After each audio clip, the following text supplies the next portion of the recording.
Naku Dalton Knecht magiging starter sa Lakers dahil dito. Pero bago yan Yuki Kawamura na convert na ang kanyang kontrata para sa 2-way contract. Kung matatandaan nga mga idol ay kinuha ito ng Memphis Grizzlies para sa kanilang 10 exhibit contract para sa kanilang training camp at preseason games. Paano ba naman sa naging preseason ng Memphis ay nagpakitang gilas lang naman ito sa kanilang kupunan.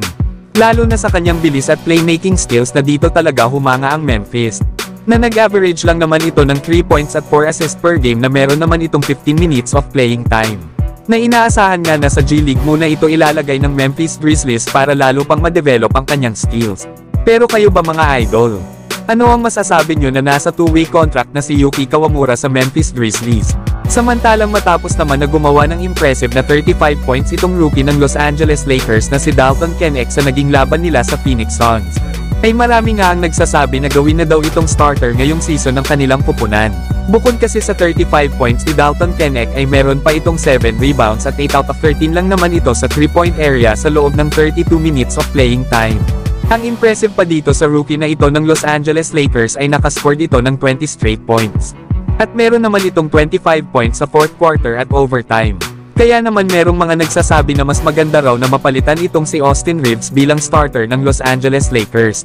Ginawa ng basehan ng mga fans ay ang performance ni Austin Reeves sa naging laban din nila sa Phoenix Suns. Sa loob kasi ng 22 minutes of playing time ay nakagawa naman ito ng 18 points at 8 rebounds. Pero mga idol kababalik lang ni Austin Reeves galing sa ankle injury kaya hindi nga dapat muna ito pinaglalaro ng kanilang kupunan bilang paghahanda sa pagsisimula ng season.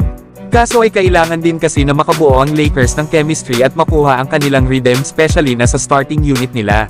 Kaya hindi basehan ang preseason para masabi na dapat palitan ni Dalton Knecht itong si Austin Reeves lalo at hindi pa naman ito ang tunay na laro sa NBA.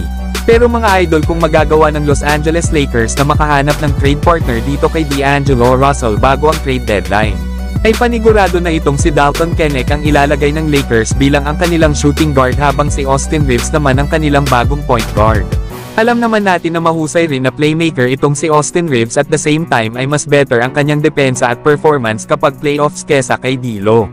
Habang para naman kay Dalton Knecht bagamat isa itong athletic scorer at sharpshooter, ay hindi pa nga siya ganon kabihasa pagdating sa kanyang playmaking ability. Na sinabi niya rin naman ito na gusto niyang matutunan ito mula kay Austin Reeves kahit daw ang pagkuha ng mga foul sa kalaban. Isa pa mga idol ay maaari din na mapalitan ni Dalton Knecht itong si Rui Hachimura kapag mas better ang kanyang performance sa pagsisimula ng season. Alam naman natin na itong Los Angeles Lakers ay naghahanap pa ng isang big man. Kaya naman inaasahan na gagamit sila ng Twin Tower oras na makakuha sila ng isang legit na sentro. Mga senaryo pa lang naman ito mga idol na kung papaano ba si Dalton Knecht magiging starter dito sa Los Angeles Lakers. Pero kayo mga idol, ano ang masasabi nyo dito?